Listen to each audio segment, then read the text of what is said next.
to cool off.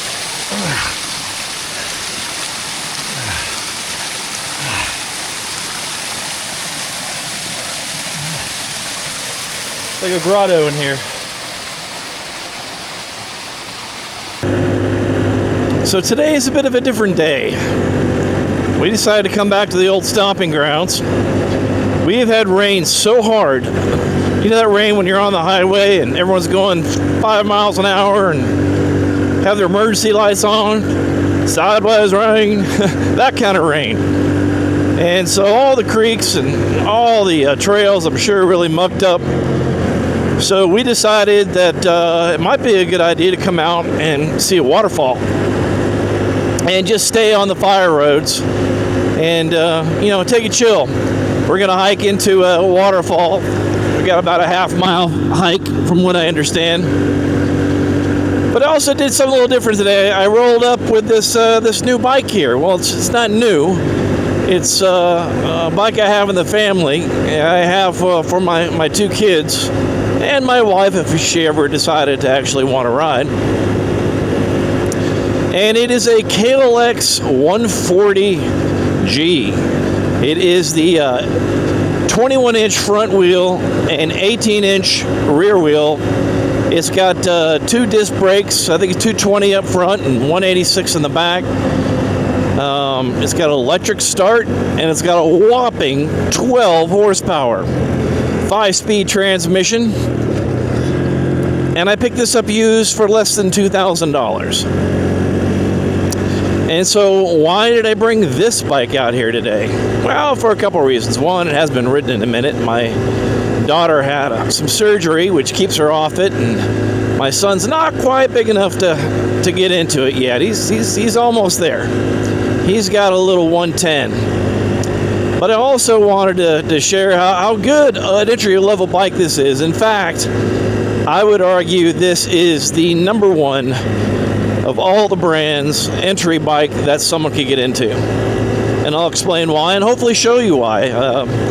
There's a run I'd like to go on later. I'll clip it in if I do it. It's up a steep hill with a lot of rocks and boulders, and it gets you to a great location. You've seen it on one of my videos before. But this, it absolutely can get you there, 100%. And the power band is so linear. There's just nothing to be afraid of on this bike. It's fantastic. Now, are you going to be motocrossing in this bike?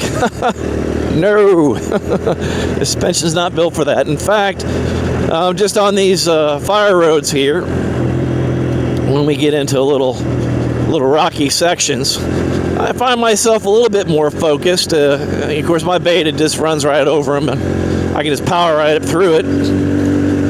But, so, stuff like this is no problem. And it sips fuel like crazy. It just goes on and on and on and on. I've gone out on rides with my daughter, and by the end of the ride, I look at her tank, and it's like you didn't even use any fuel. It's nuts. So I thought, what a better time than to bring this out and just give a little talk on this bike and to show you what it's capable of. Now, I figure there's probably 3 or 4 different viewers that would come to my channel. They certainly don't come to hear the stories about growing up with a brat pack or having talks with the greatest Mayan scientist that ever lived and Dr. John Lilly, which was interesting. A lot of things I could talk about there, but if you're into this channel, it's because you love motorcycles. You either have a motorcycle, you have multiple motorcycles, you're thinking about getting a motorcycle, or you want to see the trail that me and Dude are riding. I'll have to wait for Dude here. I'll go ahead and get in the shade, and we'll get him coming up here. And you are looking to see if this trail is worthy or not for your consideration. But another thing I want to talk about, I talked about in one of my videos last week. All right, so here he comes. So yeah, he was a little surprised. He was a little surprised to see me roll up in this tiny little bike. Well, it's not tiny. I will say that my knees are really up there. I'll get the spec on the foot pegs, but it's definitely not built for someone like me. I'm 6'1", about 230. I think it's more like someone between 5'7" and 6 feet, and probably less than 200 pounds. But I wanted to show that it works, and so let me catch up the dude here. So it's got a 5-speed. As you can see, it's very linear. You're not going to win any contests with this. But if you're a first-time rider, or you got a daughter in the family, or your wife that wants to learn how to ride, and I don't mean to. Well, that's kind of creepy. I don't know why I find white solid vans creepy. So all that to say that it's a great starter bike. But I also wanted to share something too that I was mentioning in one of my videos, is that the joy that motorcycle could bring to you. I love motorcycling. I love getting out, and it takes me back to my youth. And you know, I'm a little older now, right? I'm 60, going on 61. And I've made the same mistake over and over and over and over again. And I continue to make that mistake. And maybe I can help you not make that mistake. And what am I talking about? What mistake am I talking about? Let's take my first ever motorcycle. It was a Yamaha YZ80. And the only accessory that I ever wanted was, I believe it was Bel-Ray 2-stroke oil and gas. That's it. That's all I cared about. Just give me the gas and the oil to go. I didn't care about any farkles or any bling, nothing. I just wanted to get out and ride, and I had the most fun of my life doing it. It was simple. It was purist. It was free. You know, the same thing happened with, you know, I talked about how spearfishing was one of my favorite things ever to do. And I lived in Malibu, and I lived with a lot of members of the Brat Pack, and they really weren't into the ocean. But I had a really good friend. Matter of fact, Charlie Sheen hated the ocean, probably because one of his favorite movies was Jaws. But I only got to that dude to the beach one time. And it was a fun experience for sure. But yeah, he's just not a beach dude. So I had a friend of mine, a really good friend of mine. I'll put a picture up here in a minute. And he's the guy to the right of me there, and his name was Nicholas. Oh, hey, just got splashed. That dude was so awesome, man. He was my water dude. He was the guy that I went to the ocean with and spearfish with, and he was a big time surfer, and we just had a lot of good times. And he used to meet me at my house. Again, every day we'd meet about 6 or 7 o'clock in the morning, and we'd go spearfishing. And we didn't have all the gear. We spent the money on really good masks, but we had our fins were what we used when we boogie boarded. I think they're called Makahas at the time. They weren't even dive fins. We had our surfing wetsuits, and Hawaiian slings are pretty cheap. It's just a pole with 3 prongs on it and rubber surgical tubing. It's really cheap.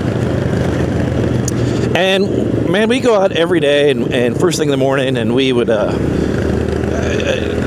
catch octopus, abalone, all kind of fish. We even brought back sea urchins. I used to bring them back for a chef in Malibu and bring them back by the bag full.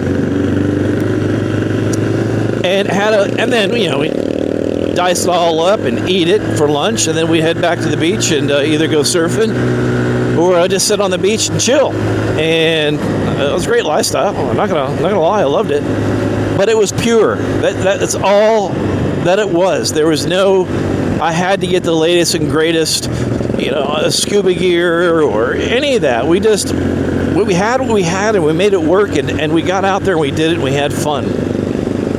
Third example, my first 4x4 is really kind of my first car that I bought. I was given a car, but the first one that I ever bought was an International Scout, and it had that 350 engine, I believe what it was, super torquey.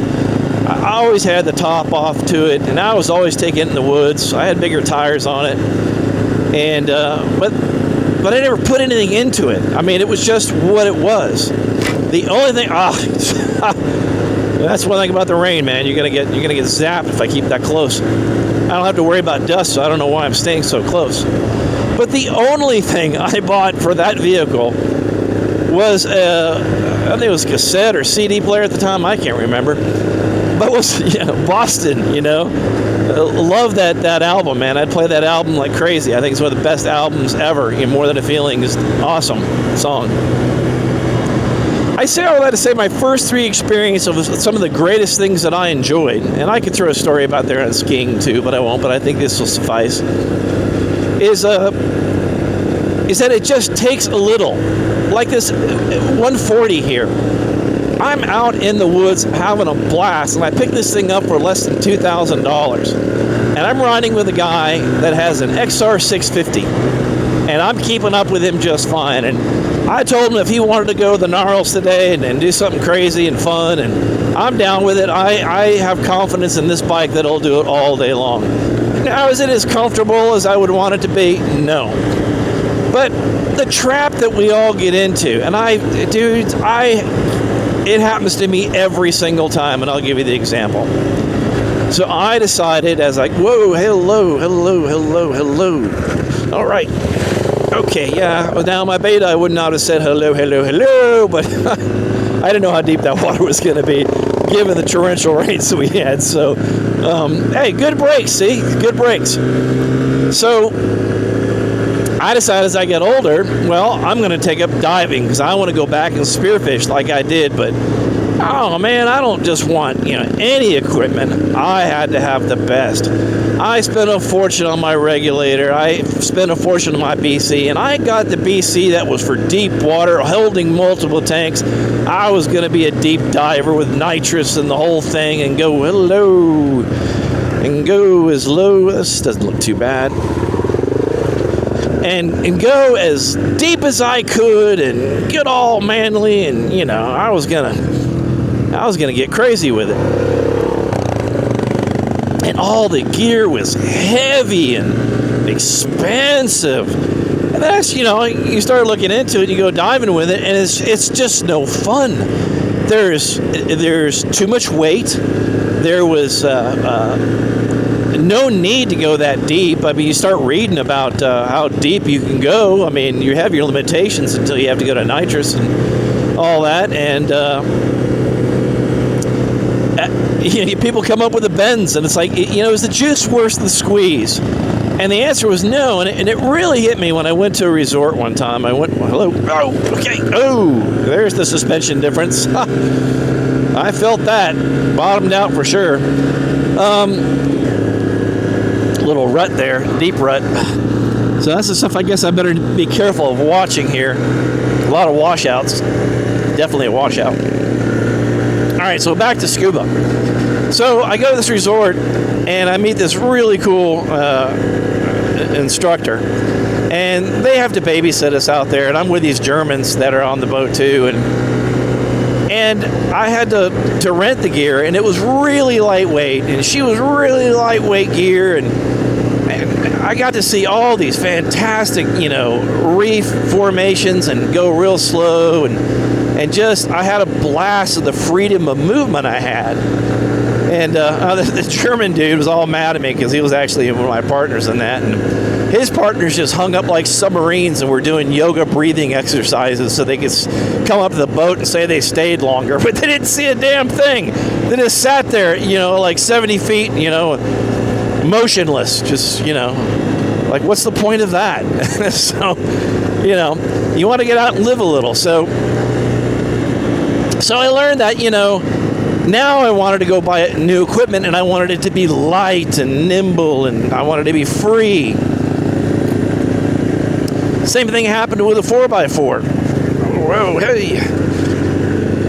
Later in life, I get a Jeep Gladiator, and what do I got to do? Man, I'm watching the YouTubes. I got to overland it out. Man, I put the rack on there, I put a water tank on there, I got my tent up top, I got my AC freezer in the back, I've got my gas, LP gas. I got a couple cans. I got it hooked up to the truck. Man, what else do I have? I had a whole bunch. And I got the lights. I got the gear. I had it all. So I mean, my goal was to take my family to Colorado, the Imogene Pass, and do the Colorado Loop. And because my wife was like, "No way, you're doing your Bear Pass." But what happened was, we left. I was supposed to do a trial run with a family down in Pensacola. But it was so hot. It was like 100 degrees. And I thought, there's no way that my family is going to enjoy. I'm not going to waste the money and time to go test ride this thing out, with all loaded up. So I didn't get a chance to do that. So the time came for our time to go to Colorado, and we loaded everything up. And when I left the driveway and got on the highway, I realized that I was so heavy. I was so heavy. I thought that I was going to break something. I pulled over. I had about a 15-gallon water tank because I also had a shower, had an LP hot shower, and the curtain, the whole nine, right? And I had to let out the water. And then the tent, it was like a helicopter pad. And I was like, the weeble wobbles, man. It was just all over the place. And I thought, man, this, I'm gearing up for this, and I've literally taken this Jeep probably beyond its limit, if I were to truly be honest. And we had lots of fun at the campsites. Maybe I'll show some of the pictures here. And because of our lightweight, well, I should say our minimalist size, not by weight, clearly, but by size, we were able to go to campgrounds that you just can't take RVs to. And it was fun, great, but then it came to old Imogene Pass, and it was like, there is no way I'm taking this heavy load with my family up on Imogene Pass. So I had to get a room, and I had to literally unload everything out of that Gladiator. But I still had the weeble wobbles with this heavy tent up top, and I could land a helicopter pad on there. But we did it. We went to Imogene Pass, and we had a good time. But I say all that to say this is the second time in my life you get on the YouTubes and you're like, oh man, I need to have this and you have that, and it almost leads to your perfectionism. What does it say? It almost leads to paralysis. And if you're also watching this, you probably are living vicariously. There's some people that live vicariously, through other people's adventures. I get it. I do it all the time too. I said in one of my videos, I really want to learn sailing. I grew up, I remember reading The Dove about the 16-year-old that his father let, go around the world and on a sailboat. William F. Buckley was kind of a hero of mine. I read a lot of his books, but he crossed the Atlantic. That was his passion. So did his son. His son was a mariner. And so I say all that to say, look at this. This is, new. All right. That I live vicariously by watching other people's channels on sailing, and you come to the conclusion that you wouldn't take anything less than a 50-foot catamaran at $500,000 used, right? And it was a W.W. Nutting, was a famous sailor who was quoted as, "Go small, get out there and do it." And it's leading into why I'm writing this today. Is I wanted to share that it doesn't take a 500 RS Beta or a 500 KTM at 13,000, 6 days edition. It doesn't take a Norton 901 or a BMW RS. And if you're just learning, if you're watching this channel and you're living vicariously, through watching it, which hey, I do all the time. Love it. I get to live through people's shared experiences, and I believe that's one of the great things of social media, as we get to see and get into other people's lives. Maybe we have an injury or we have a health issue and we can't do these things, or we're old or we're too young or we don't have the money. But if you're thinking that you don't have the money, you do. You can save up and get something like this and get out and have these adventures. We'll share the video of the waterfall when we get there. And like I said, I'll take this up a pretty gnarly steep and see what it's capable of. But as guys, we have a tendency to kind of go full tilt, man. We want it all. I did the same. I do it all the time. I'm doing it with my beta. I gotta have this. I gotta have that. Now, if you have the means, great, awesome. And you know, clearly, money buys performance. Money buys safety. Money buys comfort. There's no doubt. I'm not disputing any of that. And I know as men, we're psychologically wired. It's like you want the best of the best, and it's, you know, it's kind of like watches. It's a status symbol, you know. I mean, do you have a Rolex? You know, people have their shoes. They have their bling. You know, they have their car. Motorcycles are no different, you know. I mean, everyone wants the latest and greatest. I mean, that's, you know, a BMW, an Africa Twin, you know, Norton. I mean, you go on down the road. I mean, whatever the latest and greatest is, someone's going to have it. And if you can afford multiple motorcycles, I highly recommend it. I've said, you know, multiple times. I mean, hello, good brakes. I think every guy, if he can afford it, should have like a minimum of 3 bikes. One would be an adventure bike. One would be, you know, like a KTM 500, or like my Beta, which I prefer the Beta over the KTM. Ask me why. Hello, brake. See, good brakes. 220 millimeter up front. And a 2-stroke. Now there I would go Husky, but I hear the Beta's pretty good, and there's Sherco and a few other brands out there that would work. So if you can do that, great, awesome. But if you can't, don't let it stop you from coming out and having the adventure. If I were to have the 3 picks, if I was entry level, I mean, if I had never ridden in my life, I would pick this or probably the KLX 230 if I was, you know, in my size.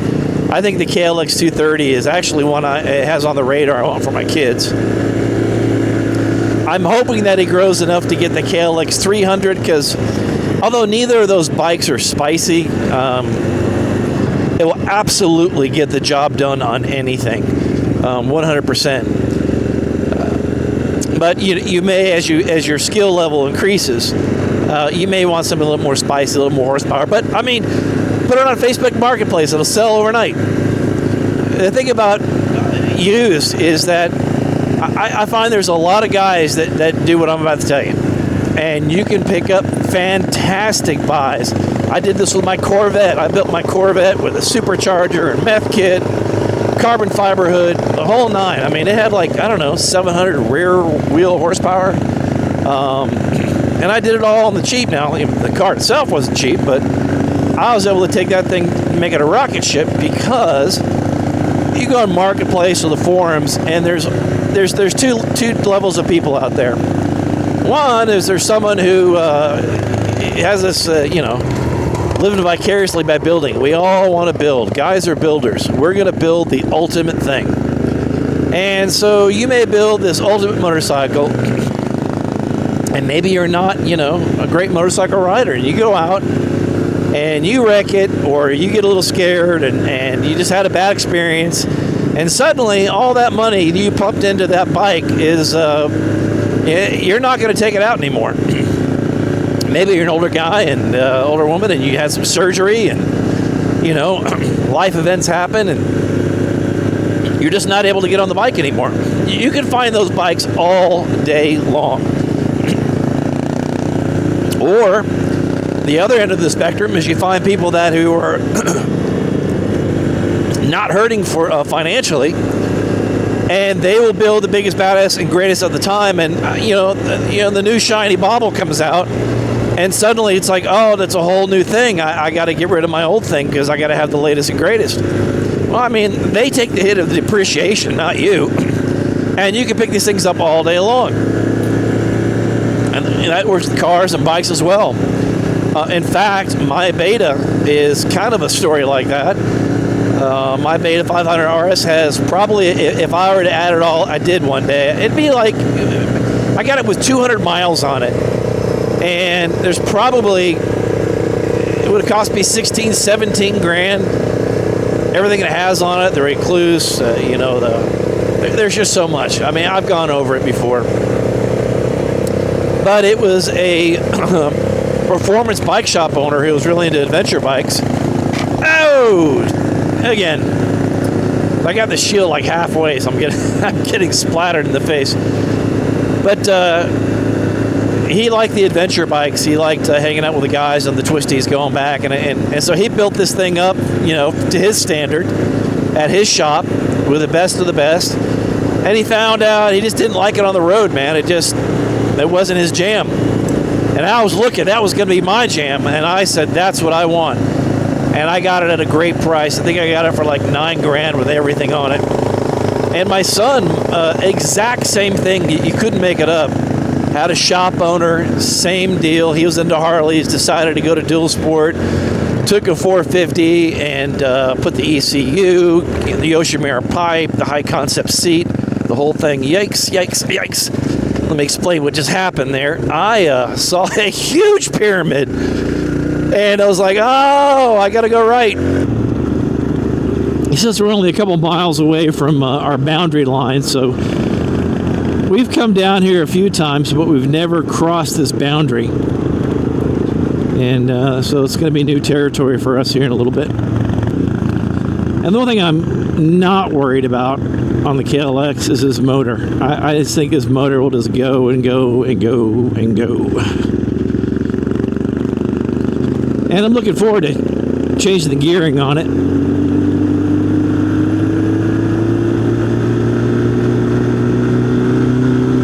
Real linear. Nothing to write home about, but again, if you're, you know, new to riding, perfect. Absolutely perfect. Nothing scary about it whatsoever. It's a great way to learn how to shift gears. Oh, okay. A great entry-level bike. All right, so I'm gonna. Oh, hey, again. It's like the fourth time today, but it cooled me down, so it's like free AC now. So I'll take it to the road. Let's see what happens here. You never know. On one of my videos, towards the end, I got a whole bunch of hogs that went by us through the road. It's about 20 of them. It's pretty cool. Been out here 7 years and never seen a wild hog. Seen all the evidence of them, but never saw them. And then we're riding with that dude that's 79 years old, and at the end of that ride, or at least the end of the video, there's like 20 of them went right in front of us. So you never know what animal life you're going to hit.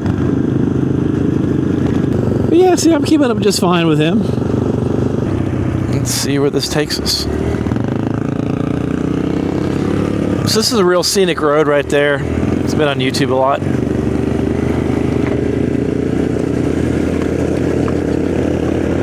So just in case, I brought extra gas. I really don't think I'm going to need it with this bike, but just in case, he's got like a 5-gallon tank, and this will be one of our longer rides for sure.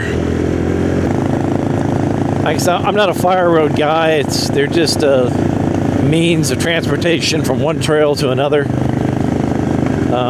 which is why I brought this bike today, because I thought, well, I mean, if that's all we're going to do.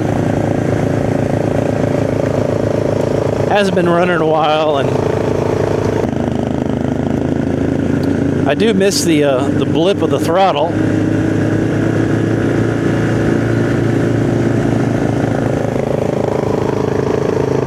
And I'm clearly cramped, but that's okay. It's just one day. If you can ride in a Jeep from Arkansas to Colorado, that's when you learn that Jeeps are just not comfortable for long rides. Like, seriously, no bueno.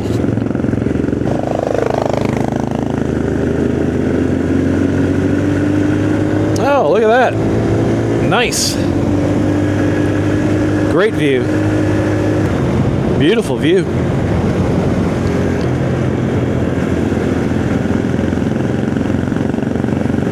I could either be mowing my lawn right now, which I need to do today anyway, but B, start off my day with a ride up in the mountains and beautiful views like that. I always feel much better when I'm up in the mountains. Put my tinfoil hat on for you, and I'll say, because I believe we're inundated in a sea of 5G, and here we are the G. Now we're going to 6G. We're going to have the Internet of Things. We're going to have the body of things. I mean, it's Internet of Bodies. It's about to get crazy. That's what all these data centers are for. And if you study radio waves and any waves, it was Marconi who Bear Creek Horse Camp. When Marconi first started broadcasting his waves in an Italian town, a lot of people got sick and headaches, nauseous and things, and he had to leave. They wanted to kill him, from what I understand. And that was radio waves. The body is a bioelectric machine, man. I mean, a cell is like a house, and it needs to communicate. It's got doors and like windows, and it brings in energy and gets rid of energy, and it's all regulated through frequency. And they oscillate at a natural oscillation that is healthy. But frequencies can be tuned to change the oscillations of those cells, and suddenly the back door doesn't open for the trash, and you're not getting energy, and you get too much energy, and the DNA wires bend, and that happens and breaks. You can get cancer. And I mean, there's just, I won't go down the roads and whoa, At least I turned my head, but my body got splattered. That's the road saying, stop talking about 5G and 6G. Keep on motorcycle, man. That's what you're doing. And the season on this is not too that uncomfortable. I mean, I couldn't ride all day with this, but so I think I'm going to stand for a while. Well, that's like leaned over like an old man. I would need 3-inch risers on this thing. Yeah, this thing's like mini. Feels mini. The crazy thing about this bike, hit the brake. The crazy thing about this bike, I mean, I got no room for my feet on this thing. So cramped, is that it only weighs 218 pounds, man. I mean, that's crazy. But that's what makes the Beta so crazy. The Beta's only like, what, 260 something? I got a few things on there, so it's probably a little more, but the Beta is like super light. That's the one thing I really like about the Beta. That's the difference between like a Beta and a KTM as opposed to a Honda and other bike is like a Himalayan or something. Well, Himalayan's not even the same universe, but there's another bike I'm trying to think of that competes, but it's not coming to my name. But just take the 450, the Honda. It's heavier. Some would argue better reliability. For me, that remains to be seen. So far, my Beta has been nothing but spectacular. Anything that's happened has been on me. Been down on some major wrecks. I had a really bad one. I mean, I was going around a corner around 50 miles an hour and turned into a 90. And of course, you just, oh no, hold on. And there's two big boulders I had to weave through, and I'm off on the side of the road. It's all slushy and loose and goose, and it was in the fall. And then I saw a big culvert, and it just looked like one big razor blade. And I did everything I can to brake as hard as I could without losing it, and I ended up losing it, but I stayed away from the razor blade, and I got ejected. I don't recall, really. Uh-oh. Yeah. Thought I was going to get splashed again. I really don't remember anything. I know I separated some ribs in the back. I really thought I did a lot more damage. I mean, I just don't remember. I just being ejected and kind of, I don't know that I passed out, or just, the memory thing just says don't remember this because it's, trauma inducing. But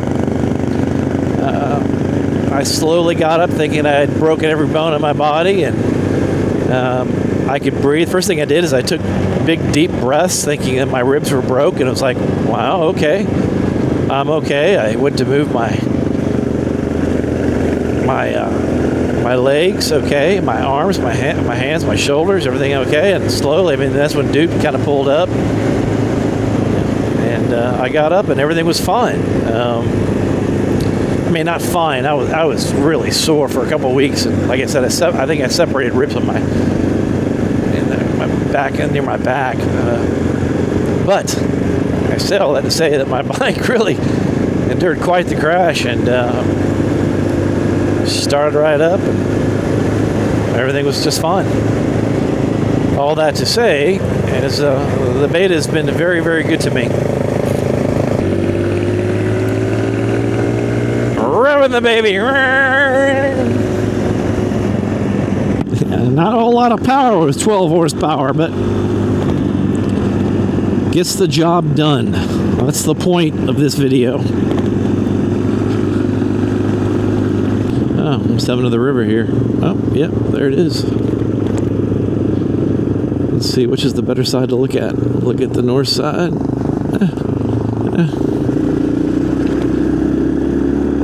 That's full throttle right there. Oh, wow. Oh, yeah. Man, did you see that? Look at that. Don't go over the edge, dude. Yeah. Man, that had some current to it. Oh, that's kayakable. All right, I got to look at the map and figure out what that is. On heavy rain, that's an adventure creek. Yeah, maybe he just wants to take a look at it.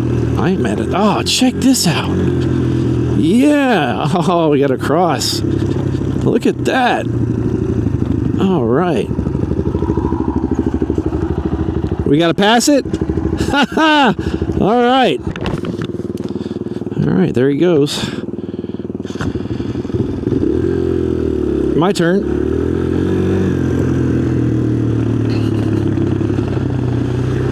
Yeah. It is up, boys and girls. Look at that. We've had lots of rain. He's waiting for me up there. I better get him. It's like... Okay, this is different. Yeah, a little more mucky chunky. Okay. Yep. Put her to the test now. Oop. Okay. That was kind of deep. Another one. That's kind of cool. Yeah.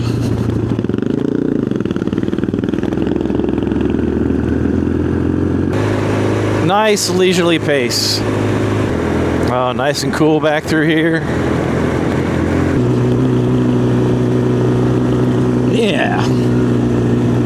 Get it. It's fun riding this thing, I'm telling you. I'm having a good time on it. I feel like I have to focus a little more just because the suspension, and well, I've got basically a rotten front tire, and now I find out, well, I've got shredded sprockets and a loose chain. So, you know, there's that. And now we're getting into, you know, some fun stuff. Yeah, all right. Yeah, I'm right here with you, bud. This little KLX is getting it.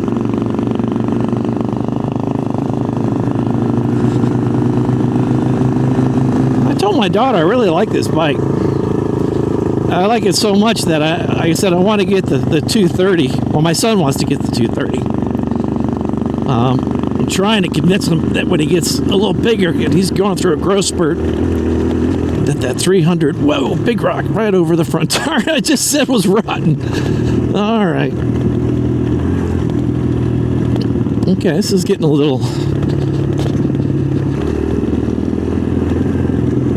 chunky, but that's okay.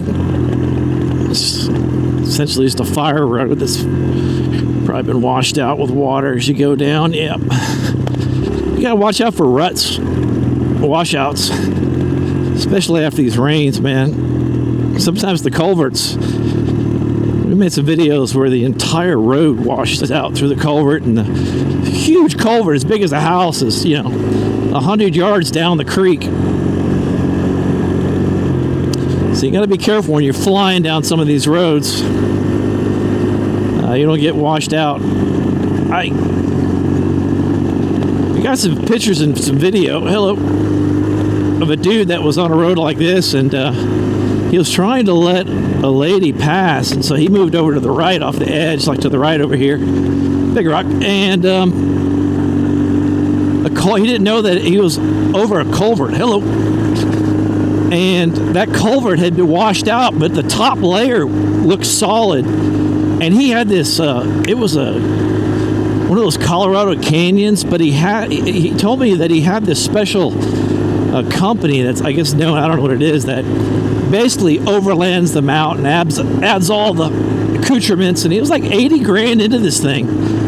And he had his family, and it went over, rolled into the tree, and totaled the truck.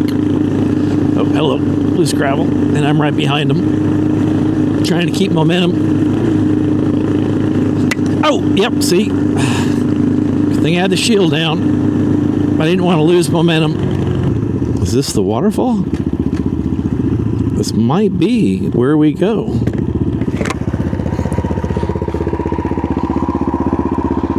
it's down there. Go up here to the pinnacle. You're going to go up to the pinnacle first and then come back and hike it? All right, so he says there's a pinnacle up here. So I guess that's a lookout point, and we'll...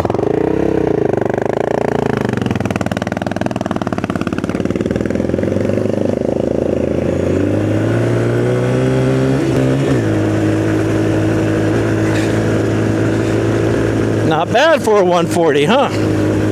Hello.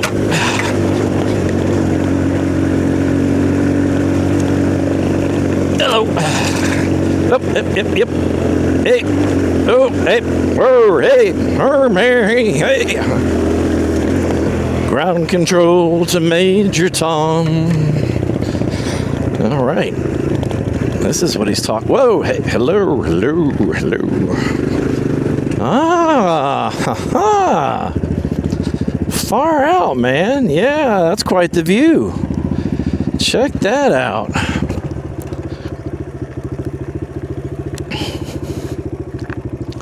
Yeah. That's a worthy spot. Yeah, it's a big lake. Is that... That's not Lake Ouachita, is it? That might be Lake Ouachita. To give you an idea of the scope of difference, you can see his big thumper over there. Look at the size of that engine. And this little 140. All right, so this is the trail, and you say it's about half a mile, quarter mile in between, tweener? Yeah, something like that. All right. So once we get there, we'll get a good look of what this fall. What's the name of the falls again? Blocker Creek Cascade. All right. I was looking at some waterfalls and I saw Fuzzy Butt Falls. Fuzzy Butt? Yeah, I think it's up there by that 5-finger, 6-finger falls. Okay. It looks like there's some cool falls up there. But this is in our backyard, so. All right, so apparently we have to reconnoiter down this steep hillside. There is no path to follow. You just apparently listen for the stream, which we hear, follow the sound, head down the mountain, and there follow the stream until you see the waterfall. So that is what we're doing. And again, I'm glad that I have Promethean on me. So the only part I don't have Promethean on, now that I am thinking about it, is I did not spray my shoes. And my ankle is still no bueno for Moccasin Gap. We got caught between the foot peg and a rock in that final run, and I thought I broke it. But clearly, massive spraying that is causing me some issues, but we're getting closer. Oh, he's found the creek, so we're almost there. Okay, here we are. Oh, the stream's beautiful though. Look at that. See the ferns, man. Nice, huh? Is this it? Yeah. Oh, that's cooler than I thought. Oh, it keeps going up. I see. They call it a cascade. Ah, yeah.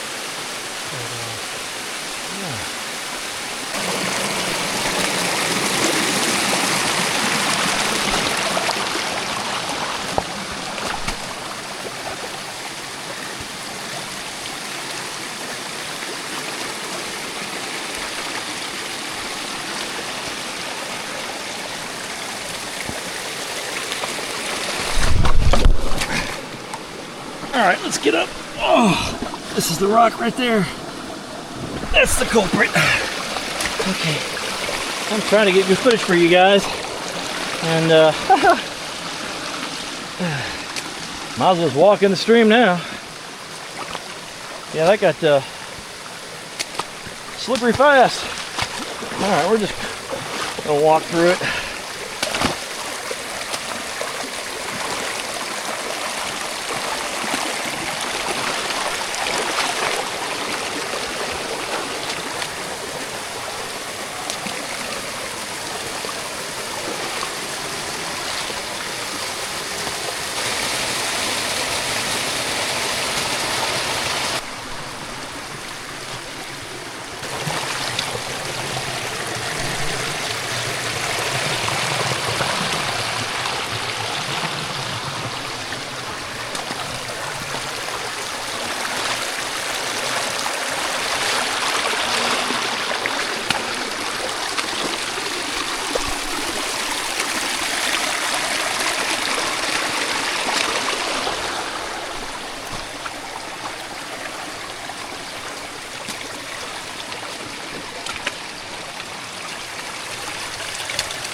Time to cool off.